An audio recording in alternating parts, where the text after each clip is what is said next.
kills me that the prices in my area are 20 cents, 30 cents, 50 cents more at times than prices in Meriden or Hartford or elsewhere. And I can tell you this, I knocked on more than 6,000 doors in my campaign, and many, many people told me that one of the biggest problems we face in this state is the high price of gasoline, among the highest in the nation. So I understand his frustration. I hope you understand mine. Absolutely. You indicated that you were here voluntarily, but I understand that this study was commissioned by the American Petroleum Institute. Is that right? That's absolutely correct. And so the American Petroleum Institute is sort of the oil industry's main lobby. Is that right? They represent the interests of the oil companies. Yeah, apparently so. Okay. Well, you should know who contracted the study. Yeah, the American Petroleum Institute, Okay. but I don't know who funds them. And I mean, my understanding is about as deep as yours was right there. They seem to have a lot of the money from big oil companies, but that's Okay. I don't know. And how much did this study cost? This study? Yeah. Well, we charge the going rate that we would charge for most studies for anything we do at Quinnipiac. Yeah. How much? Total, all in. How much did you bill the API? For this study? Yeah. Whatever you would charge for any study. I mean, Well, but what should was be, it? I'm just asking you, all in, after you finished your work, how much was the bill? Look, at Quinnipiac, we do lots of studies for lots of industries. We charge the same rate across the board. We charge, well, not across the board, I guess I should say. We charge about what we charge to edit a textbook. Okay. So you're unable to give me a total dollar price for the cost of the study. I don't see the relevance. Well, how is it not relevant, sir? This study was commissioned by the American Petroleum Institute, which represents oil companies who presumably have something to lose if zone pricing were banned. So, they paid you to perform the study. I'm just asking you how much you were paid. Look, all right, why don't we move on? Yeah, why don't we move we on? perform a lot of studies. Well, I'm sorry. He's unable to give one, so we'll just move on. Do you know the answer, Professor Ball? Do you know the answer? Yes, I do know the answer. And you choose not to disclose that here, which is your right. I don't see the relevance. As my understanding is, it's a matter of public record as well. If it's a matter of public record. The American Petroleum Institute as a lobby group would have to disclose that. Is that not correct? Representative Ball. I'm sorry, Tong. I'll wait for an answer if the chairs think it's appropriate. Would you?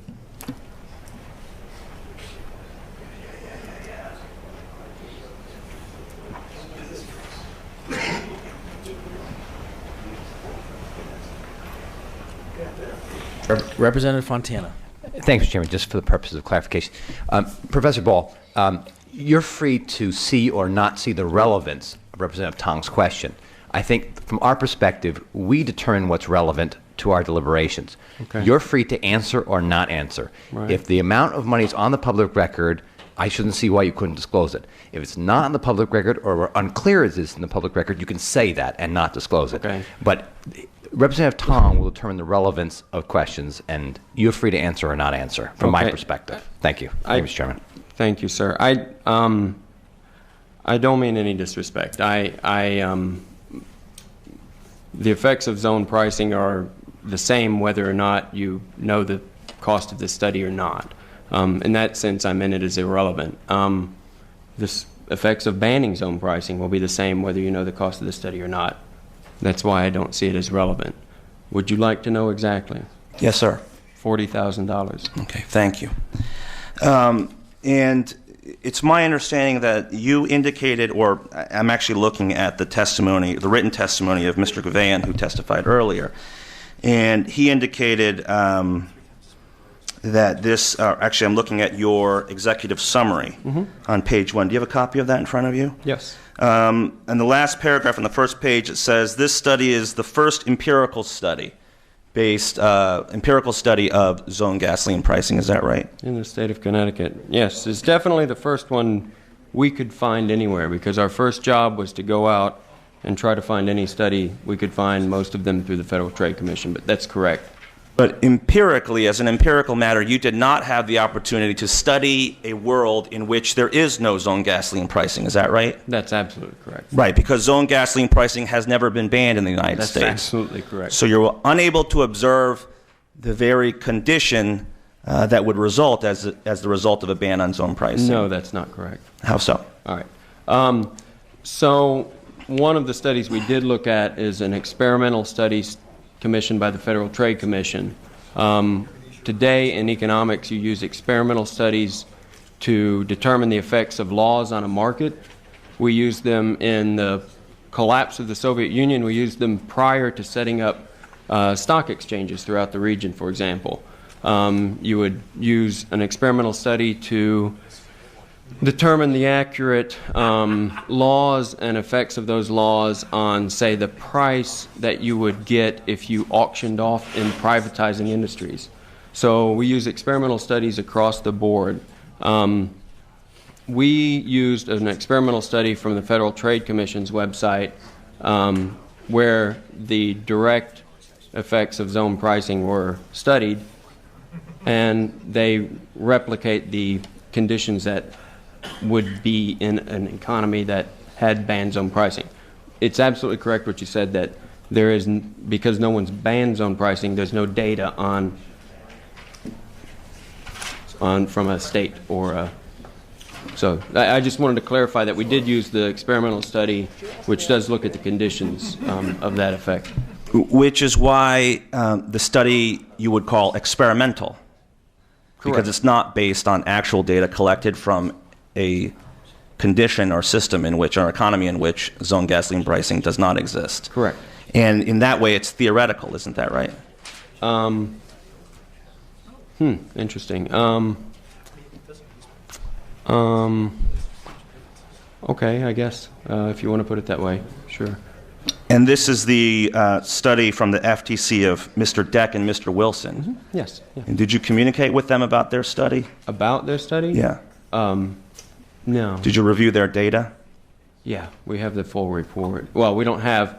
If you download their entire paper, it has their summary statistics and their basic data information. I didn't say look at their actual data. But whatever's in their study. So you based your understanding of their study on what's on the website? Well, that's their paper. Correct. Okay. Those are the reports of their study. Okay, but you didn't communicate with them or audit their results? No further than reading their study. I just have a few more questions, Professor, Sure, and thank you for sticking with me. In Mr. Gavan's written testimony, he talks about how the bill we're talking about and how the elimination of zone pricing contemplates elimination of the DTW. Okay? Would you agree with me that that's what banning zone pricing means, eliminating the DTW? No. My understanding of zone pricing was that it was requiring distributors to charge one wholesale price across the state. Okay. So zone pricing is charging different prices, and banning it would be not charging different prices. So you disagree with Mr. Gavan's assertion that the elimination of zone pricing is the elimination of DTW?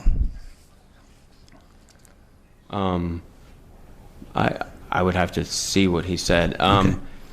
My understanding was that the current bill says you would eliminate DTW. So. Okay, but you didn't study that regime. Absolutely. My understanding is that banning zone pricing, interpreted strictly speaking, is under zone pricing, prices are different, wholesale prices, and you would make that illegal and make them charge one price. That's my understanding of what zone pricing banning would be. Okay, and your study is based entirely on DTW data? That's correct. Okay. And census data and so on, but in terms of prices, yes. Let me ask you, you forecast in your testimony today, and Mr. Gavan said that... That's on a personal note. That's not in the study, but yes. Okay, that correct. You thought retail gas prices would rise, that you were convinced that that would happen. Mm-hmm. But on page 7 of your executive summary, it says, it is important to note that we did not have data on retail prices. Correct. So you made a forecast about retail prices without any data on retail prices? I have no data in this study on retail prices. That is correct. Okay. And the data you did use were supplied by oil companies that distribute gasoline to local stations in Connecticut. Is that right? That's absolutely correct. Because the price data of private companies are proprietary, the exact number of companies in the study and the exact dates of the price data will not be disclosed. That's also correct. Would you be willing to disclose all of your data, including that price data and company data? We can't. It's deleted. You deleted the underlying data of your study? 100%. That's correct. When you deal with, a few years ago I worked on some pharmaceutical research out of Texas, it's pretty typical when you get proprietary data that they require you to destroy the data set. That's you can't release that data. That's their private data, and so they restrict. It's deleted. So if I, on behalf of the legislature, wanted to contract with the expert and came over to Quinnipiac and rolled up my sleeves and wanted to look at your data and understand where you, how you arrived at your conclusions, I would not be able to do that. That's absolutely correct. Okay. Let me close by asking you quickly, I had a chance, because we've had a long meeting tonight, to print out from your website a description of your expertise, and I would expect on your website that we would see the highlights of your scholarship and the focus of your research. Yeah, I'm a new faculty member, but what's there is there, yes. It says you're an assistant professor of economics and that you focus on international economic issues with special emphasis on Central and Eastern European affairs. Is that right? Yes.